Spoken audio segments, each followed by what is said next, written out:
Hey guys, tonight we're going on a journey far across the icy, unforgiving seas of the North Atlantic. A journey not for the faint of heart, but one that will immerse us in the raw, elemental world of the Viking sailor. Imagine a time when survival was a daily negotiation with nature, when every breath of wind, every drop of water, held both promise and peril. Now let's set the scene for our voyage. Dim the lights if you can. Maybe light a candle, or just let the soft glow of your screen be your only guide. Find a comfortable spot, wrap yourself in a warm blanket, and let the sounds of the modern world fade into the background. Perhaps you can even hear a distant hum, like the endless murmur of the ocean. And as you settle in, let me know in the comments where you are tuning in from. What time is it for you on this quiet evening? It is always fascinating to see how we all connect across time zones and continents. Take a moment to like the video and subscribe, but only if you genuinely enjoy what I do here and wish to join our growing community of history dreamers. Tonight, we're not just learning about history, we're stepping into it. We're going to explore the ingenious, often brutal, ways Viking sailors navigated the vast, cold emptiness of the ocean, enduring weeks, sometimes months, without the comforts we take for granted to 40, without sleep, without fire, without even a moment of true dryness. We're diving into the heart of their endurance, their resilience, and the profound connection they forged with their ships, the sea, and each other. Let's ease into tonight's journey together. Close your eyes if you feel comfortable. Let the gentle rhythm of my voice be your guide as we drift back to an age of wooden ships and iron wheels. Tonight we listen to the whispers of the past, carried on the ancient winds of the North Sea. Imagine, if you will, that you are standing on the deck of a Viking longship.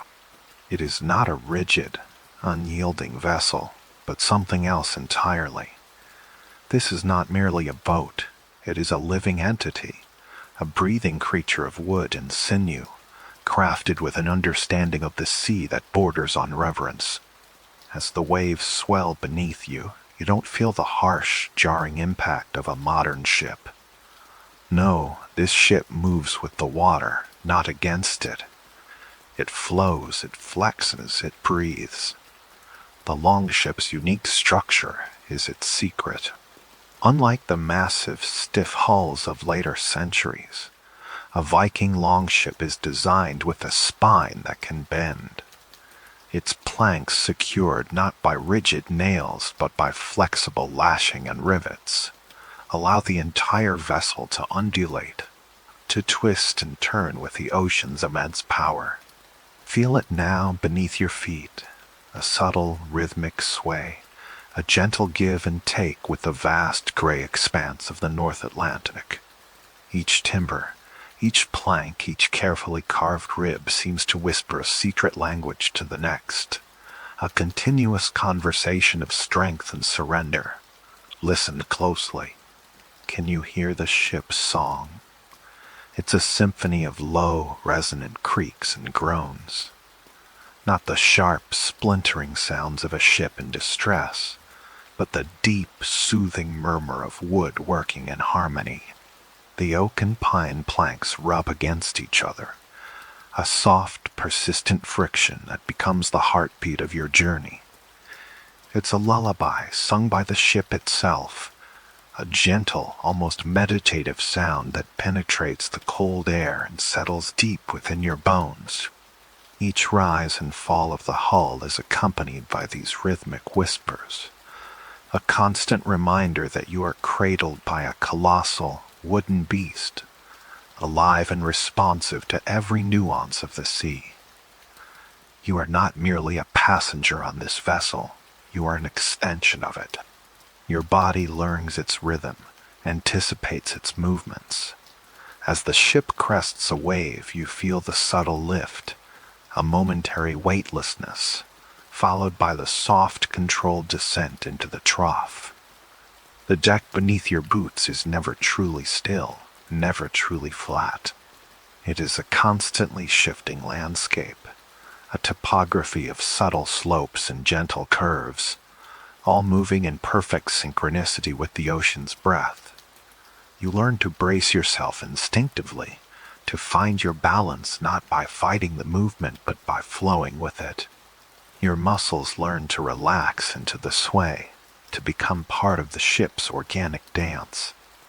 There's a smell that pervades everything, a deep, earthy aroma that is as much a part of the ship as its timbers. It is the rich, warm scent of pine tar, layers upon layers of it, brushed onto the wood to protect it from the relentless salt water, to seal it against the biting winds. It's a thick, almost resinous fragrance that mingles with the briny tang of the sea, the damp wool of your clothes, and the faint, musky scent of your fellow sailors. Breathe it in. It's a smell of preservation, of resilience, of home on the open water. It's a scent that will cling to your clothes, your hair, your skin, long after you've stepped onto solid ground. A constant, grounding reminder of the journey. Feel the subtle vibrations humming through the deck. Each time a larger wave passes beneath the hull, a low thrum resonates upwards, a deep, guttural note that vibrates through the soles of your feet, up your legs and into your very core. It is not an aggressive tremor, but a comforting pulse, like lying on the back of a sleeping giant. The ship is not fighting the sea, it is embracing it, moving with it, becoming one with the vast, indifferent power of the ocean. This rhythmic motion, this constant, gentle rocking, is not just a physical sensation. It's a psychological anchor. In the endless expanse of the sea, where horizons blur and the sky merges with the water, the ship's living movement becomes a constant, reassuring presence. It's a cradle, a protector, a faithful companion. You feel a deep, primal connection to this wooden beast, an unspoken trust that it will carry you through the storms and across the great waters. The low creaks, the soft groans, the gentle vibrations. They are the ship's lullaby, a constant, soothing presence that slowly, subtly, lulls your mind into a state of deep, contemplative calm. You are not adrift, you are held.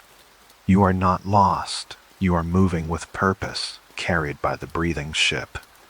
The very planks beneath you seem to sigh with each dip and rise, a sound that is both ancient and intimately familiar. It's the sound of wood fibers stretching, contracting, yielding to the immense forces of the ocean, yet never breaking. This flexibility is its strength, its wisdom. It teaches you to be flexible too, to bend without breaking, to flow with the currents rather than resist them. The ship is a lesson in resilience, a masterclass in adapting to the relentless power of the natural world. And as you lean against a mast, feeling the cool, rough texture of the wood, you can almost feel the life force within it, the ancient tree that gave its essence to this journey. The breathing ship is a testament to ingenuity, to courage, and to a profound, almost spiritual understanding of the sea. As the sun dips below the horizon, painting the vast, gray sky in hues of muted purple and bruised orange, a new kind of preparation begins. Night on the open sea is a different beast altogether. The biting wind grows colder, the spray turns to icy needles, and the vast darkness feels immense, consuming. This is when the question of warmth, of rest, becomes paramount. And on a Viking longship, there is no roaring fire, no comforting hearth. The risk of fire on a wooden vessel, laden with tar and provisions, is simply too great. So warmth must be found elsewhere. This is where the Hudfat comes into its own. Imagine a vast, heavy sack crafted from thick, oiled leather. It is not designed for a single person, but for two, sometimes three, sailors to huddle within. Think of it as a communal cocoon, a shared sanctuary against the merciless elements. The leather, tanned and treated with animal fats and oils, is stiff, almost rigid, yet surprisingly supple once it has molded to the contours of bodies. It smells distinctly of cured hide, of lanolin, and a faint lingering hint of the sea. As you prepare for your turn to rest, you feel the cool, rough texture of the leather against your hands. It is an imposing presence, a dark, heavy mass that promises both confinement and comfort. You slip inside, perhaps with two of your shipmates. A tight squeeze that immediately presses bodies together. There is no personal space here, no individual warmth.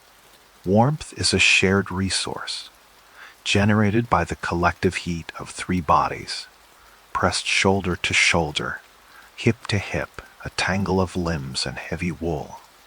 The air inside the Hudfat quickly becomes thick with shared breath, a humid, warm pocket against the piercing cold outside. The soundscape shifts dramatically once you are inside this leather envelope. The howling wind that just moments ago tore across the deck, whipping spray into your face, is now a distant, muffled roar. The incessant slap of waves against the hull transforms into a rhythmic, almost hypnotic thud. It is a profound sense of isolation from the external chaos, a sudden, almost disorienting quiet that allows the mind to slow, to drift. You can still feel the gentle, persistent rocking of the ship, the subtle rise and fall, but it is now softened, absorbed by the thick walls of your leather cocoon. The interior of the Hudfat is a world unto itself. It is dark, profoundly dark, a darkness so complete it feels almost velvety. Your eyes, even if open, perceive nothing but the vague, shifting shapes of your companions. This absence of light, combined with the muffled sounds and the constant, gentle motion, creates an environment uniquely suited for a deep, albeit short, respite. The leather presses in on you, a constant, heavy embrace that grounds you, holds you, keeps you anchored in the present moment, despite the vastness of the ocean outside. Feel the warmth building slowly, steadily. The initial chill gives way to a comforting heat, radiating from the bodies pressed close around you. It is a primal warmth, born of necessity and shared humanity. You can feel the breath of your shipmates against your face, the subtle shifting of their bodies as they try to find comfort in the cramped space. It is an intimate experience, one that forges an unspoken bond, a deep sense of mutual reliance. In this tight, dark space, you are not just individuals. You are a single, multi-limbed creature, sharing warmth, sharing breath, sharing the silent vigil against the cold, dark sea. The rough texture of the leather against your cheek, against your hands, becomes a constant tactile presence. It's not soft or luxurious, but it is real, tangible, a sturdy barrier between your vulnerable flesh and the brutal cold. You can almost feel the oil and fats within the leather, performing their duty, repelling the insidious dampness that tries to seep in from the outside. The spray that would have chilled you to the bone just moments ago now merely splatters harmlessly on the outside of your leather shell. Its icy touch kept at bay, There's a faint, almost imperceptible smell within the Hudfat, a blend of human warmth, damp wool, and the lingering scent of the treated leather. It's a smell of shared survival, of resilience, of the human body's remarkable ability to adapt and find comfort in the most challenging conditions. And as you drift, cradled by the ship, enveloped by the Hudfat, and warmed by your companions, the outside world seems to recede, becoming a distant, abstract concept. The only reality is the gentle sway, the muffled thud, the shared warmth, and the profound, silent peace of your leather cocoon. This is not sleep as you know it, perhaps, but it is rest, deep and essential, a brief surrender to the vast, dark embrace of the Viking night. Step out from the warmth of the Hudfat, and the raw, bracing cold of the North Atlantic immediately reasserts itself. The wind whips at your face, and the dampness of the air seems to cling to every exposed surface. Now, let us consider the very fabric of your existence on this journey, your clothes. You are likely clad in vadmal, a coarse, thick wool cloth, woven tightly and densely. It is not elegant or finely tailored. It is practical, rugged, and utterly essential for survival. Your vadmal tunic, trousers, and cloak are not merely garments. They are your armor against the relentless cold and damp. And here lies one of the most intriguing aspects of Viking Sea, where you almost never wash them. This might sound unhygienic by modern standards, but it is a deliberate, vital strategy for survival. The reason lanolin, wool, particularly unprocessed wool, is naturally rich in this waxy substance, a powerful natural waterproofing agent. Every time you wash wool, you strip away a little more of this precious lanolin. For a Viking sailor, retaining that natural grease is a matter of life and death. So your clothes become an extension of your skin, a second, greased epidermis. Feel the texture of your tunic now. It is thick, perhaps a little stiff, and definitely not soft. It has a distinct earthy smell, a blend of damp sheep, human sweat, and the constant presence of sea salt. It's not an unpleasant smell, not exactly, but it is pervasive, a constant reminder of your environment. This is the smell of survival, of endurance. As the rain begins to fall, or the spray from a crashing wave washes over the deck, observe how the water behaves on your vadmal. It doesn't immediately soak in. Instead, it beads up, forming tiny shimmering droplets that roll and slide across the surface of the fabric, propelled by the lanolin. It is a fascinating dance, the water attempting to penetrate, the grease resisting, creating a fleeting, shimmering shield. You might feel the cold dampness on the surface, but the core of the fabric, closer to your skin, remains remarkably dry, or at least not thoroughly soaked through. However, despite the lanolin's protective qualities, the vadmal will eventually become heavy with moisture. It's an unavoidable reality of life at sea. Imagine the sensation your tunic, already thick, now feels substantially heavier, its weight pressing down on your shoulders, a constant comforting burden. The wool, saturated with sea spray and rain, becomes dense, almost solid. It clings to your body, a damp, heavy embrace. Yet, even in this saturated state, it continues to perform its magic. This is the phenomenon of wet warmth. Unlike cotton or linen, which lose almost all their insulating properties when wet, wool retains a remarkable ability to trap heat, even when soaked. The air pockets within the fibers, even when filled with water, still manage to hold a layer of warm air close to your skin.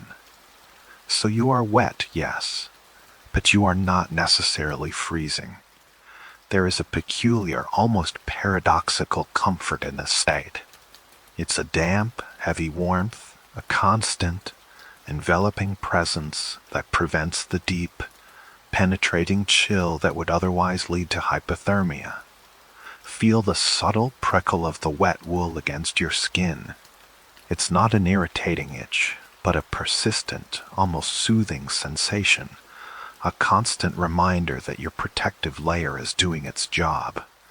The fibers, stiffened by the salt and moisture, create a subtle friction with every movement, a gentle caress that is both rough and reassuring. Your hands, perhaps a little raw from the cold and the salt, reach out and brush against the damp fabric of your sleeve. You can feel the density, the weight, the almost leathery texture that your unwashed lanolin, rich vadmal has taken on.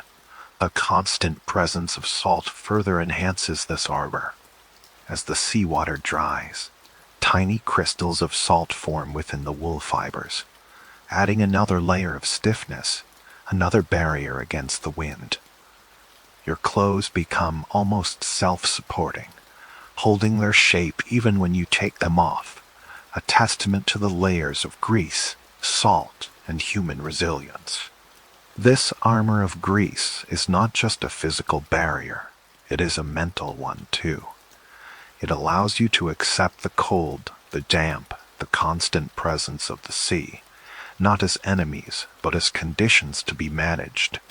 You learn to live with the perpetual dampness, to find comfort in the heavy, warm embrace of your vadmal. It is a testament to the ingenuity of your ancestors, who understood the profound power of natural materials and how to harness them for survival in the harshest environments. And as you feel the subtle weight of your damp, greased wool, you can almost hear the whispered wisdom of generations of sailors, carried on the wind. Be warm even when wet.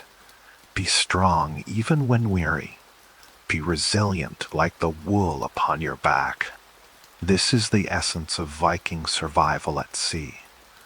A silent, enduring pact between man, nature, and the humble sheep.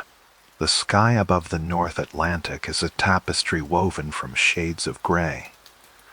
A perpetual shroud of cloud, sometimes thin and wispy, sometimes thick and oppressive, hangs heavy over the vast expanse of water. For weeks, perhaps months, the sun has been a phantom, its warmth a distant memory, its position a matter of guesswork. How do you chart a course? How do you hold to a bearing when the very heavens deny you their most fundamental guide? There is no compass here, no intricate clockwork mechanism to whisper directions. Only the roll of the waves, the bite of the wind, and the deep, unsettling uncertainty of the open sea. This is where the Sunstone, or Sadlarstein as the Vikings might have called it, enters the silent drama of navigation. Not a grand, glowing orb, but a humble crystal, often a piece of Icelandic spar, a translucent variety of calcite. It sits in the palm, cool and smooth, its edges sometimes sharp from its natural fracture, sometimes worn soft by generations of calloused hands. To look at it, it appears simple, perhaps even unremarkable, just a clear stone.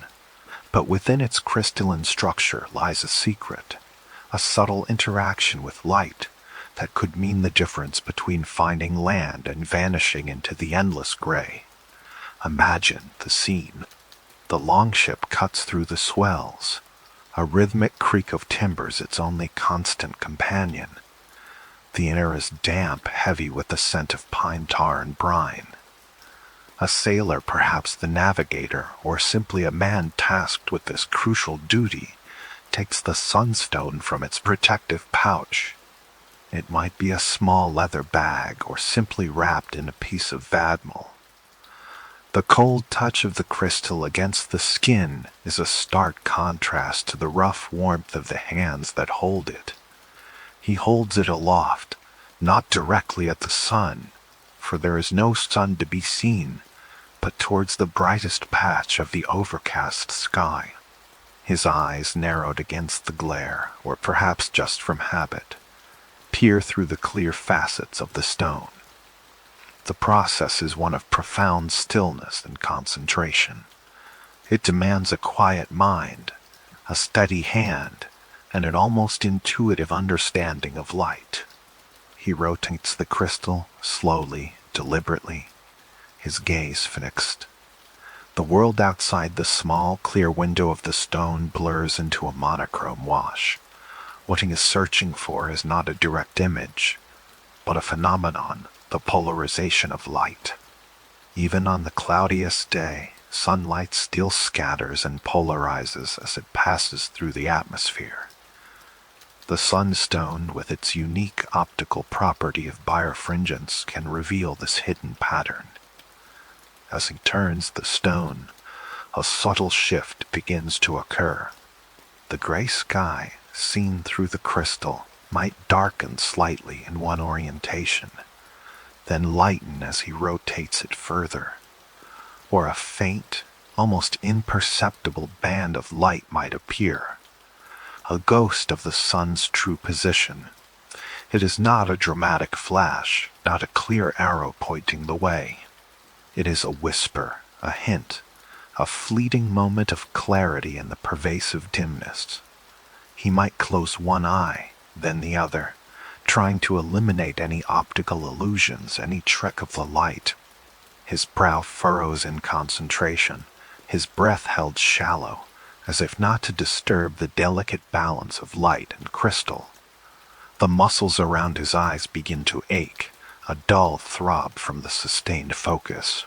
And his vision might blur for a moment, the gray clouds outside the ship seeming to swim and shift. He repositions his body, seeking the steadiest point on the deck, minimizing the sway of the ship, trying to become one with the stillness of the stone. The wind whips past his ears, trying to distract him, but his attention is singularly fixed on the subtle dance of light within the crystal. Sometimes it takes minutes. Sometimes it takes longer. The patience required is immense. There are moments of doubt when the sky seems uniformly gray, when the stone yields no secrets, only a frustrating sameness. He might lower the stone, rub his eyes, and try again, knowing the lives of those on board depend on this almost mystical interaction. The coldness of the crystal deepens in his hand, a small anchor in the vast, indifferent ocean. When he finally finds it, that precise angle, that subtle darkening or brightening that indicates the sun's bearing, it is a moment of quiet triumph. Not a shout, not a cheer, but a deep internal sigh of relief. He aligns the stone, perhaps marking the direction with his finger, or mentally noting it against the distant horizon line, which is often just a blur of gray against gray. This bearing, though approximate, is enough. It provides a vector, a general direction to follow, allowing the longship to maintain its course, to creep closer to the unseen shores. The sunstone is then carefully returned to its pouch, its work done for now. The sailor's eyes, though tired, hold a new resolve. The gray sky still looms, the ocean still rolls, but a secret has been wrested from the heavens, a path illuminated by a simple stone and an extraordinary human patience. It is a testament to their ingenuity, their ability to read the most subtle signs of nature, and their unwavering determination to navigate the unknown. The stone, a silent witness, carries the weight of countless voyages, countless moments of intense concentration, guiding them through the veil of mist and cloud, a small, cold beacon of hope in the vast, indifferent sea. On board a Viking longship, far from the bustling hearths of their homes, The concept of a hot meal is a distant, comforting fantasy. There is no fire allowed on these journeys. Not for cooking, not for warmth, not for light. The risk is simply too great. A single spark, a misplaced ember, could turn the tarred timbers of the ship into a blazing inferno, a swift and terrible end in the middle of the unforgiving ocean. So, the food consumed on these voyages is cold, hard, and utterly unyielding, a stark reminder of the harsh realities of sea travel. And no food embodies this reality more completely than stockfish. Harfiskur, as it might be known in Icelandic, or simply dried cod. It is not merely dried, it is desiccated, wind-whipped, sun-baked, and air-cured until every last drop of moisture has been coaxed from its flesh. The result is a piece of fish that resembles nothing so much as a plank of wood. It is stiff, brittle, and almost entirely without give. To hold, it is to hold something that feels utterly inedible, a challenge rather than a meal. The process of eating stockfish begins long before it reaches the mouth. A sailor will pull a piece from a large woven basket or a canvas sack. The fish itself might be several feet long, and a section must be broken or cut off. The dry, fibrous texture crumbles slightly at the edges, sending fine dust into the air, carrying a faint, salty scent. But to simply bite into it would be an exercise in futility, a sure way to chip a tooth or strain a jaw. No, the stockfish requires preparation, a ritual of softening. The sailor will take his piece of fish, perhaps a foot or so long, and begin to beat it. He might find a sturdy section of the ship's gunwale, the thick wooden railing that runs along the side. With a rhythmic, steady motion, he will strike the fish against the wood. Thwack, thwack. The sound is dull, percussive, a constant accompaniment to the creaking of the ship and the roar of the waves. It is a sound that carries across the deck, a shared signal that it is time to eat, or at least to begin the long process of eating. He strikes it again and again, turning the fish over, ensuring an even distribution of the blows. The fish, initially stiff and unyielding, slowly begins to change. The fibers within the flesh break down, soften, and become more pliable. It doesn't become soft in the way a cooked fish would. Rather, it becomes less rigid, more like a piece of tough leather than a wooden plank. This beating is not just about making it edible. It is also a way to pass the time, a simple repetitive task that requires just enough physical effort to engage the body without taxing it too much. On sufficiently softened, the stockfish is ready for the real work, the chewing.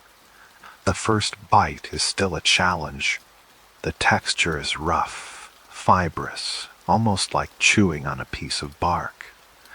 The taste is intensely salty, a concentrated essence of the sea, followed by a deep savory umami that slowly spreads across the tongue. It is not a burst of flavor, but a gradual unfolding, a slow release of its inherent qualities. Chewing stockfish is an act of extreme patience. It cannot be rushed. Each mouthful must be worked over slowly, deliberately, allowing the saliva to penetrate and soften the tough fibers. The jaw muscles ache, a dull, persistent burn, but the chewing continues. It becomes a meditative act, a rhythm of the body, a way to occupy the mind in the monotonous expanse of the ocean. The grinding of teeth, the slow tearing of the fish, the gradual softening of the fibers in the mouth. Suti, these are the subtle sounds and sensations of survival. A single piece of stockfish, no larger than a man's hand, can take a surprising amount of time to consume. It is not a meal to be devoured quickly. It is a ration to be savored, stretched out, its nutritional value slowly extracted.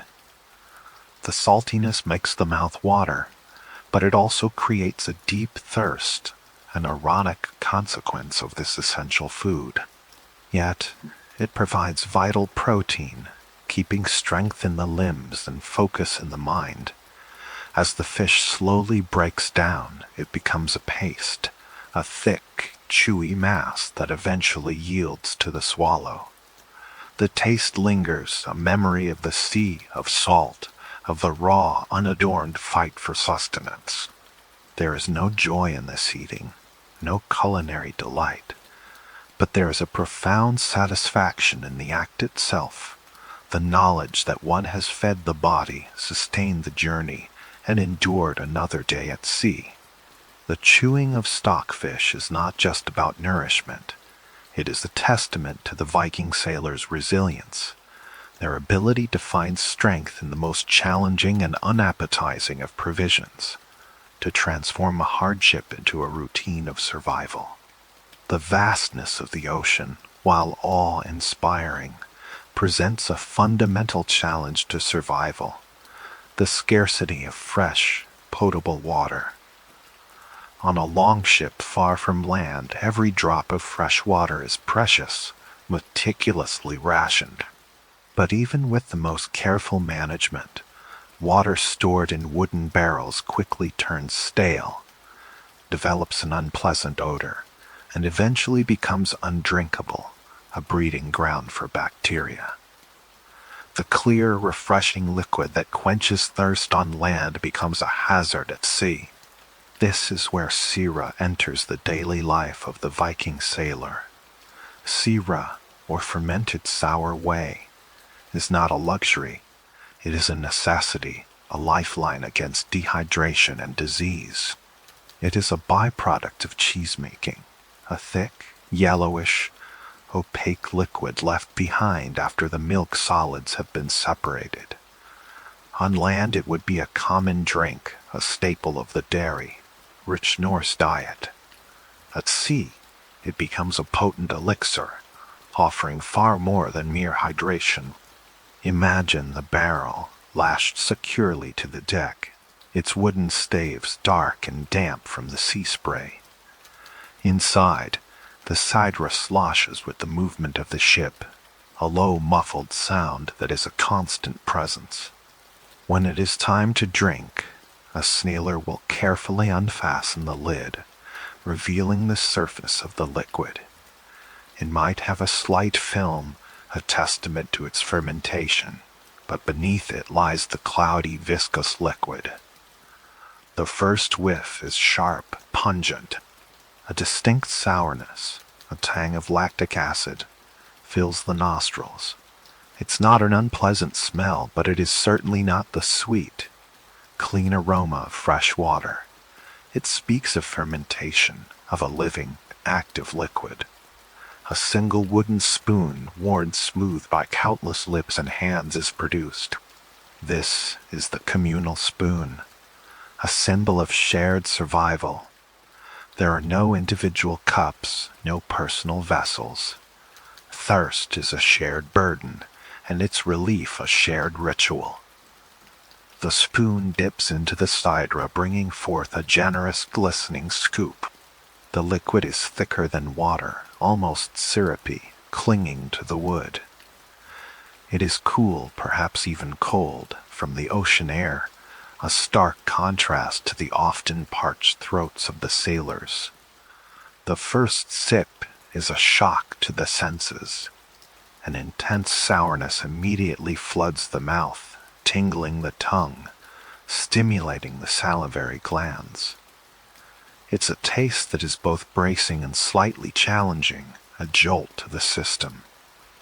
But beneath the initial acidity, there are other flavors. A subtle creaminess, a hint of the milk from which it originated. A faint, almost imperceptible sweetness, a counterpoint to the dominant sourness. It coats the mouth, leaving a lingering tang that somehow feels cleansing despite its intensity. It is not refreshing in the way pure water is, but it is deeply satisfying in its own unique way. It satiates a thirst that water, had it been available, might not have addressed as completely. The spoon is passed from hand to hand, a silent exchange of necessity. Each sailor takes their turn, their eyes meeting in a moment of shared understanding. The act is swift, economical. A dip, a sip, a pass. No words are needed. The taste becomes familiar, then desired. The initial challenge gives way to a deep appreciation for its properties. Sýra is not just water, it is a source of vital nutrients. The fermentation process breaks down complex sugars, making it easier to digest, and it provides a valuable boost of energy, a slow-release fuel for the body. It helps to replenish the salts lost through sweat and exertion, a necessary counter to the constant exposure to salt water. It also acts as a natural probiotic, helping to maintain gut health, a crucial factor in preventing illness on long voyages where sanitation is minimal and food sources are limited. The sourness, which might seem off, putting it first, is precisely what makes it so effective at sea. Its acidity inhibits the growth of harmful bacteria, allowing it to remain potable for extended periods, unlike fresh water. As the Sýra goes down, it creates a warming sensation, a feeling of strength spreading through the body. It's a different kind of warmth than that provided by fire, an internal warmth, a metabolic surge that helps to combat the pervasive cold of the North Atlantic. The sloshing sound in the barrel, the rhythmic creak of the ship, the salty air on the lips after a sip thawed. These are the subtle sensory cues that define the experience of drinking Sýra. When the barrel is empty, there is a sense of quiet satisfaction. Another day's thirst has been quenched, another vital dose of energy absorbed. The wooden spoon is carefully cleaned, perhaps with a quick rinse of seawater, and returned to its place. The memory of the sharp, sour taste lingers, a reminder of the ingenuity and resilience required to survive the unforgiving vastness of the sea. Sýra is more than just a drink. It is a testament to the Vikings' profound connection to their land, their animals, and their ability to adapt and thrive in the face of extreme adversity, turning a simple byproduct into a powerful elixir of life on the open ocean. The wind, a fickle mistress of the northern seas, can often desert you. One moment, your sail is a proud, billowing chest, pushing you forward with a steady sigh. The next, it collapses, a deflated lung against the mast, leaving your longship to merely bob, a lost leaf on an indifferent pond. It is in these moments of profound stillness, when the world seems to hold its breath, that the true unyielding work begins. The oars. You hear the call, a low, guttural murmur from the chieftain or the rowing master, a simple rhythmic chant designed not for beauty but for endurance. It's a sound that drills into your bones, a primal hum that bypasses the ear and resonates directly with the deepest part of your being. You move to your place, one of a dozen or more pairs of hands, gripping the thick, smooth shaft of the oar. It's heavy, solid ash or oak, a piece of ancient forest now bound to your fate. The first few strokes are pure effort. Your muscles, stiff from the cold and the endless rocking, protest with a dull ache. Your back, already a canvas of knots and strains, tightens further. But the chant continues, a steady, insistent pulse. Ha ha ha ha ha. and with each repetition something shifts. The individual struggle begins to dissolve into a collective rhythm. The oar dips into the dark water, a soft, insistent shash. Plunk, then the pull. Your weight shifts, your legs brace, your core tightens, and the massive blade slices through the sea, propelling the heavy vessel forward. As you lean back, the oar rises, dripping brine that catches the dull light of the sky before arching forward again, ready for the next plunge. Shh, plunk, pull, rise. Forward. This is not a race. This is not a sprint. This is a slow, deliberate march against the vastness of the ocean. Your mind, initially protesting, then analyzing, slowly begins to surrender. The conscious thought of lift, pull, push fades.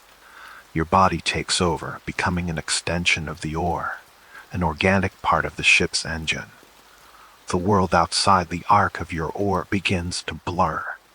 The endless expanse of gray sky, the churning gray water, the distant, indistinguishable figures of your shipmates, they all recede.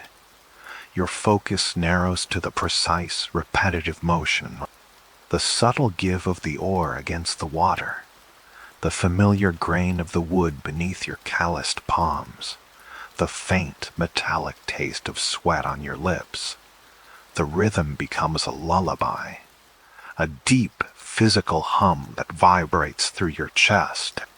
Your breathing syncs with the strokes, a steady inhale as you lean forward, an exhale as you pull back. Your heartbeat, too, finds its cadence in this ancient dance. It's a form of active meditation, a forced emptying of the mind.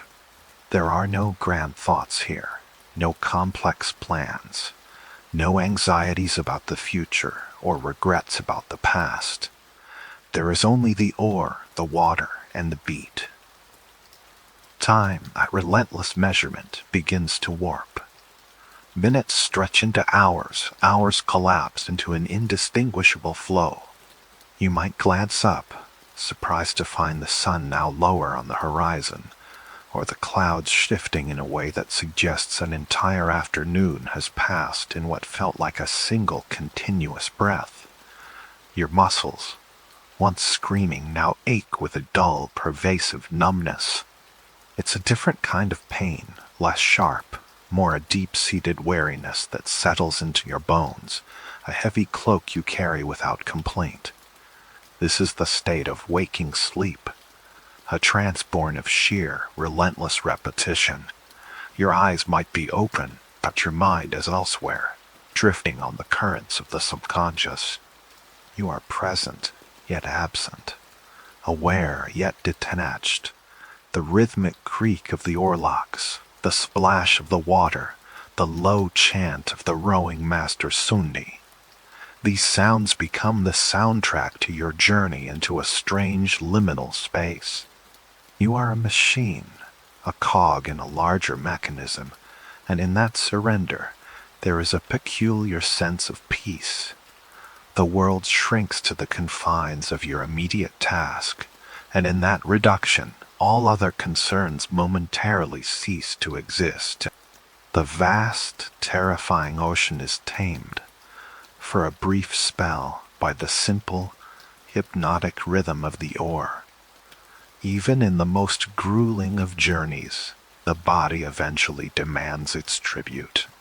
But on a Viking longship, deep in the North Atlantic, sleep is not a continuous, luxurious affair. There are no soft beds, no long nights of undisturbed rest. Instead, you enter a fragmented, fractured existence, a realm of polyphasic sleep where rest comes in meager, stolen moments. A half hour here, an hour there, enough to simply keep the engine running, never enough to truly reset. And then comes the watch. The long, dark hours when you are the solitary sentinel against the vast, inky blackness of the sea. The shift begins with a bone. Deep weariness already clinging to you, a heavy cloak woven from days of exertion and deprivation. Your eyes, gritty and burning, are forced open, scanning the horizon for any sign, any threat, any change in the monotonous expanse. The moon, if it deigns to appear through the perpetual northern clouds, casts a weak, silvery sheen on the water, transforming the familiar waves into something alien and unsettling. They no longer crash with comforting predictability. Instead, in your heightened state of exhaustion, they swell and recede with a strange liquid grace, their crests catching the faint light like the backs of enormous, slumbering beasts. It is then that the mind, starved of true rest, begins its subtle rebellion. The edges of reality fray. The line between what is seen and what is imagined blurs, thin as a winter mist. You stare out, and the distant rolling waves begin to coalesce, to take on impossible shapes. Are those mountains rising from the sea, their peaks shrouded in fog, or merely the play of shadow and light on water, magnified and distorted by your weary eyes? A cloud, low on the horizon, might transform into a distant shoreline, complete with trees and cliffs. You lean forward, heart quickening, a sudden surge of false hope. You blink, rub your eyes, and the illusion shimmers, dissolves, reforming into nothing more than vapor. The disappointment is a heavy leaden weight, adding another layer to your fatigue. The spray from the waves catching the faint starlight dances and spins, forming intricate fleeting patterns. Sometimes you see faces in the foam, the spectral visages of loved ones left behind, or the grim, bearded faces of ancestors. They seem to beckon, to whisper unheard words on the wind, their forms dissolving just as you try to focus. The ship itself, with its constant creaks and drones, becomes a living entity. The sound of water lapping against the hull might morph into distant voices, faint conversations carried on the wind. You strain to hear, convinced you are not alone, only to realize it is merely the song of the sea, interpreted by an overtired brain. This is a state of hyper-awareness and profound detachment all at once. Your senses are on high alert, yet everything they perceive is filtered through a gauze of exhaustion. You are floating, not just on the waves, but on the very edge of consciousness. Dreams bleed into reality, and reality takes on the surreal quality of a dream. The cold, the biting wind, the constant dampness Cindy. These physical sensations are still present, but they too seem distant, muted. You are a ghost on the deck, a silent observer of a world that is both real and imagined. Your eyelids feel impossibly heavy, a constant battle to keep them from closing, to prevent the full plunge into the abyss of sleep. But even with them open, the world is a haze, a soft, focused painting where shadows hold more meaning than substance. This is the vigil of the Viking sailor, a lonely dance with the specters of fatigue, a testament to the sheer will required to navigate the unforgiving oceans, where the greatest enemy is often not the storm or the enemy ship, but the insidious, creeping desire for true restorative sleep, a luxury that remains just beyond your grasp, a distant shore in your waking dream. The sea, in its vast and different generosity, gives much, but it also takes. And one of the most pervasive, inescapable elements it bestows upon you is salt. It is not merely in the water you drink or the dried fish you chew. It is everywhere. It is the very essence of your existence on this longship. From the moment you step aboard, the salt begins its slow, steady infiltration. The air itself is thick with it, a fine invisible dust that settles on everything. You breathe it in, a subtle, sharp tang at the back of your throat. It coats your tongue, a constant, faint bitterness that never truly leaves. Even in the deepest parts of your sleep, if you are lucky enough to find it, the taste is there, a reminder of your oceanic prison. Your skin, already weathered by wind and sun, becomes a canvas for its slow crystallization. Tiny, glittering particles adhere to every exposed surface. You run a hand over your cheek and feel the rough, granular texture, like fine sand. It collects in the creases around your eyes, making them feel tight and gritty. Your eyebrows, stiff with dried spray, might even bear a delicate frosting of white, catching the dull light like miniature, ephemeral ferns. Your lips, chapped and cracked from exposure, are a constant source of discomfort. You lick them, a futile attempt to moisten them, only to be met with that familiar stinging saltiness. It seeps into every cut, every scratch, every tiny abrasion, a persistent, low-level throb that you learn to simply endure. Your hands, perpetually wet from gripping oars, ropes, or the damp timber of the ship, are particularly afflicted. The skin around your nails becomes dry and brittle, prone to tearing. Your fingertips, once soft, are now ridged and rough, etched with the indelible mark of the sea. And your clothes, your heavy vadmal tunic, which you wear day in and day out, becomes a testament to the sea's embrace. Every splash, every wave that washes over the deck, every breath of salty air adds another layer. When the fabric dries, it does not become soft. Instead, it stiffens, growing rigid and coarse like ancient parchment. The wool, once pliable, now crackles and rasps against your skin with every movement. The sound is a constant, subtle friction, a dry whisper that accompanies your every step. This stiffened fabric offers a strange kind of protection. It forms a kind of outer shell, a second skin against the elements. But it also chafes, rubbing against your neck, your shoulders, your inner thighs, creating raw patches that are then inevitably permeated by more salt. It's a vicious cycle, a continuous, low-grade irritation that becomes as much a part of your daily existence as breathing.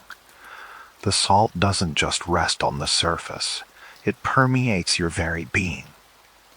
It is in your sweat, making it even more corrosive.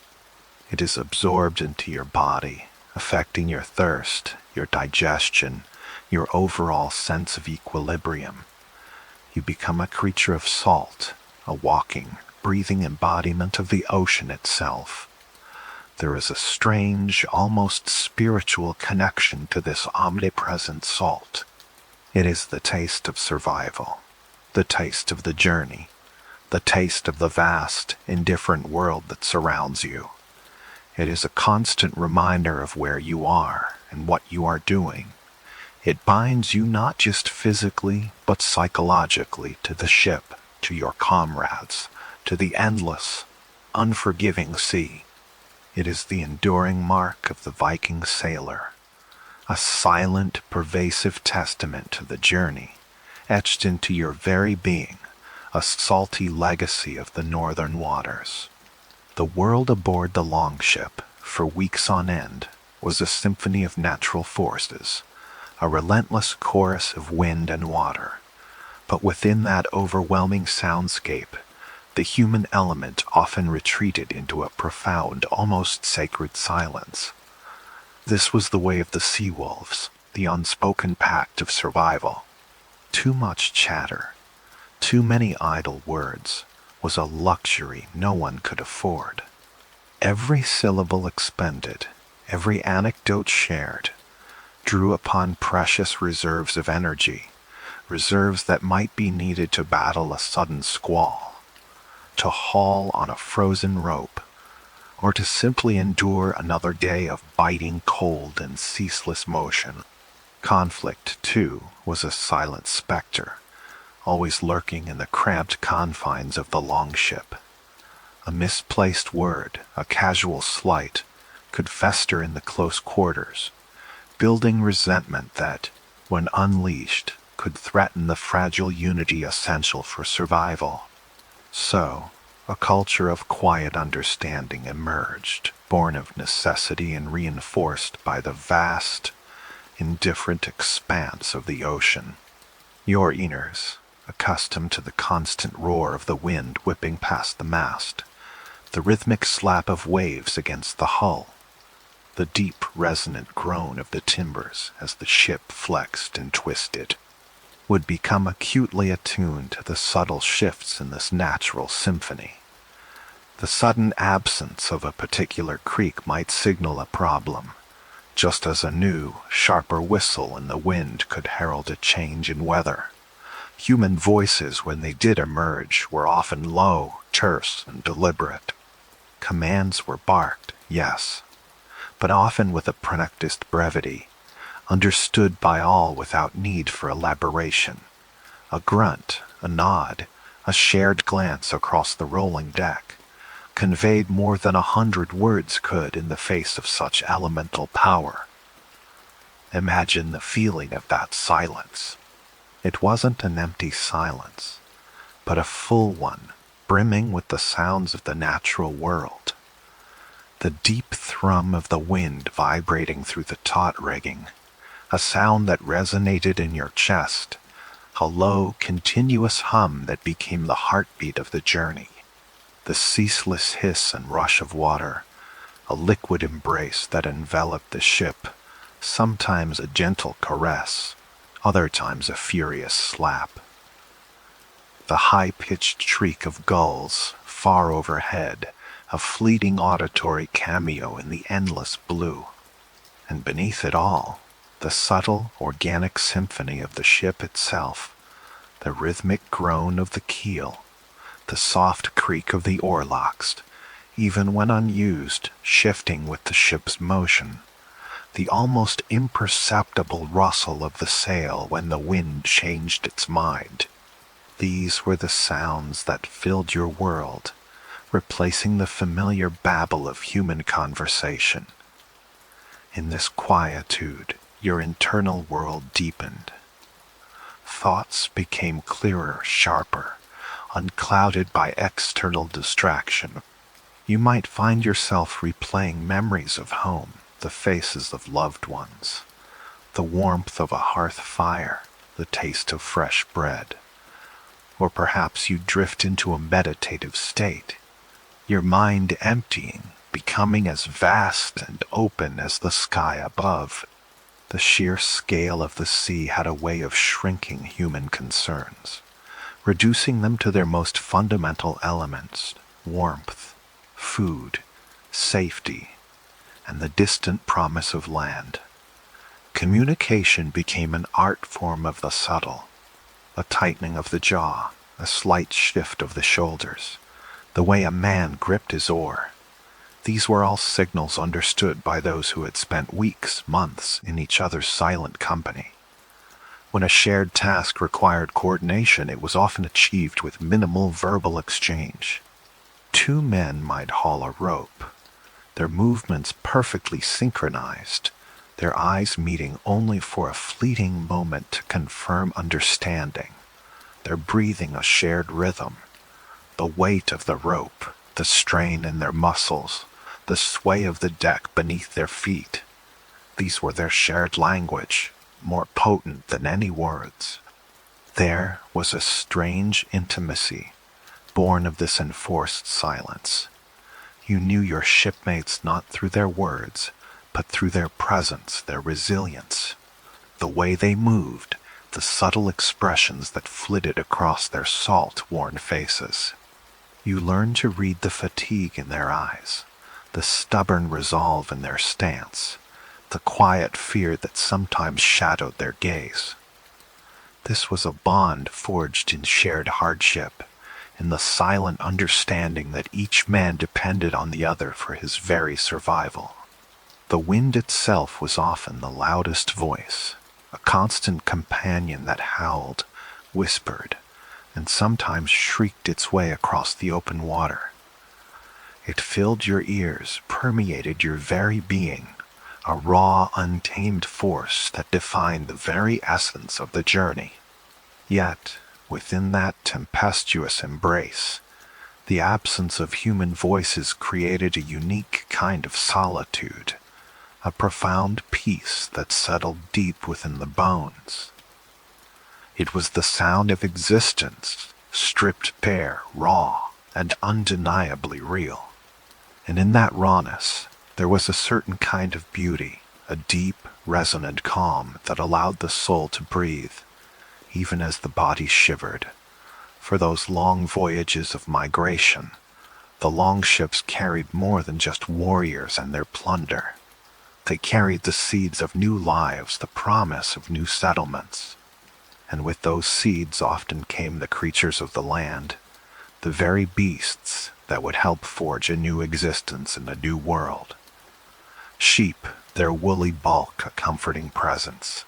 Goats, with their inquisitive eyes and nimble steps. Sometimes even a sturdy horse, its powerful frame was secured against the relentless roll of the ship.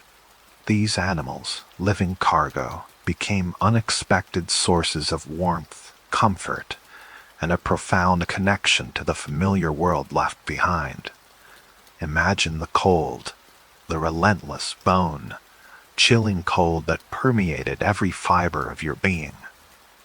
The sea spray, even when shielded, found its way into everything, dampening clothes, chilling skin. The Hudfat offered a measure of relief, but the deeper cold of the open deck was a constant adversary. It was in these moments that the presence of the animals became a true blessing. Their body heat, a living, radiating warmth, was an irresistible draw. You would seek them out, huddle close to their flanks, feeling the slow, steady pulse of life beneath your touch.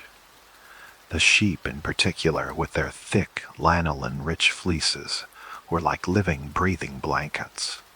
Pressing against their warm bodies, you could feel the subtle vibrations of their breathing, the gentle rise and fall of their ribs.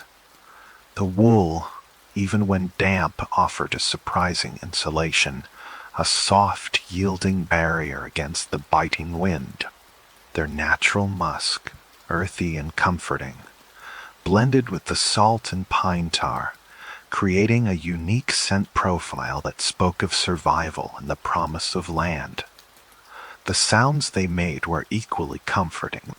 The soft, rhythmic chewing of a sheep, a gentle grinding of teeth on dry hay, a sound that spoke of simple contentment amidst the chaos. The deeper, more resonant breath of a horse, a steady exhalation that seemed to anchor you to the present moment. A low bleat from a lamb, a soft snort from a mare. These were the sounds of life, of innocence, a stark contrast to the fierce roar of the ocean. They were a reminder of the world beyond the waves, a world of green pastures and quiet farms, a world that you were, against all odds, carrying with you. Their presence offered a psychological balm as well. In the vast, impersonal expanse of the sea, these animals were familiar, tangible connections to home. Their uncomplaining presence, their simple needs, their quiet endurance mirrored your own. There was a shared vulnerability, a sense of camaraderie, a silent understanding between man and beast that transcended species. You are all travelers, all survivors, bound together on this wooden shell, hurtling towards an unknown future. You would tend to them, of course, as best you could, sharing meager rations of water, protecting them from the worst of the spray, ensuring their tethers were secure, and in return they offered not just warmth, but a quiet companionship. Their large, liquid eyes, reflecting the dim light of the longship, held a serene patience, a primal wisdom that was deeply reassuring. Leaning against the sturdy flank of a horse, feeling the slow, powerful rhythm of its heart, you could almost forget the endless roll of the waves, the biting cold, the gnawing hunger. For a brief moment, you were simply a living being, sharing warmth with another, a small island of life in the midst of an overwhelming, indifferent ocean. The gentle sway of the ship, the soft sounds of their breathing, the shared warmth, all conspired to create a pocket of peace, a fleeting sanctuary from the relentless journey. The journey, however arduous, always had an end, and for the Viking sailor, that end was rarely heralded by the direct sighting of land. The horizon, for weeks on end, remained an unbroken line of gray meeting gray, or blue merging with blue. The first true harbinger of land, the first whisper of hope after endless days of nothingness, came not from the earth itself, but from the sky. It came on the wings of birds. Imagine the scene. Another day dawns, cold and gray, much like all the others. The relentless wind still whips across the deck. The waves still crash against the hull with monotonous regularity. Your eyes, red-rimmed and weary from endless watching, scan the horizon, a ritualistic act of hope and resignation. And then, a flicker, a dark speck against the vastness. Your heart, accustomed to the dull thrum of fatigue, gives a sudden, unexpected lurch. A bird, not a petrel, not a storm, tossed seabird that might be hundreds of miles from shore, but a true land dweller, perhaps the gannet, its powerful wings cutting through the air, or a puffin, its comical flight belying its resilience. Or, most welcome of all, a common gull, its distinctive cry a sound associated with coastlines, with harbors, with home. The first sighting is often met with a hushed awe, a collective intake of breath. No shouts, no cheers, not yet. Just a quiet, profound recognition that something has shifted, that the endless cycle of sea and sky is finally nearing its conclusion. One bird, then two, then a small flock, their calls, sharp and clear, piercing through the omnipresent roar of the wind and waves. These are not the mournful cries of the deep ocean. These are the sounds of life, of a world beyond the water. The change is not just auditory or visual, it's visceral. Attention, held taut in your muscles for weeks, begins to subtly release. The gnawing anxiety, the constant low-level stress of survival starts to recede. It's like a knot slowly loosening in your chest, allowing your lungs to draw a deeper, more satisfying breath. The cold still bites, the ship still rolls, but now there is a warmth spreading through your veins, a warmth born of hope, a profound sense of relief. Your gaze follows the birds, watching their flight patterns. Are they heading in a particular direction? Are they diving for fish? Or simply circling, waiting for the light to change? Every detail becomes a clue, a piece of the puzzle that confirms what your weary heart already knows. Land is near. It might still be days away, a faint smudge on the horizon, or even entirely out of sight. But the birds are proof. They are the living messengers, the heralds of a journey's end. With this knowledge, a new kind of sleep becomes possible. Not the fitful polyphasic slumber snatched in the Hudfat, constantly alert to the ship's movements and the changing weather, but a deeper, more restorative rest. The deck, still rocking, now feels less like a precarious perch and more like a cradle. The ceaseless sounds of the sea, once a source of constant vigilance, transform into a soothing lullaby. The wind, once a harsh taskmaster, now whispers promises of safe harbor. You might find yourself closing your eyes not out of exhaustion, but out of a profound sense of peace. The images that dance behind your eyelids are no longer the endless, rolling waves, but the green hills you left behind, or the new lands you hope to find. The scent of pine tar and salt is still present, but now perhaps a faint, fresh scent drifts on the breeze, a hint of soil of vegetation, carried from the invisible land. The ship continues its rhythmic sway, a gentle, continuous motion. The creaking of the timbers, the soft slap of water against the hull, the distant cries of the birds, all these sounds blend into a harmonious whole, pulling you deeper, ever deeper, into a sleep that is both earned and longed for. Let the gentle rocking of the ship guide you now. Let the sounds of the sea become a soft hum in your ears. Feel the weight of your body relax your muscles and allow your mind to drift. The journey is almost over. The birds have sung their song. And now you can rest. Rest deeply, peacefully, until the light of a new day and a new land awakens you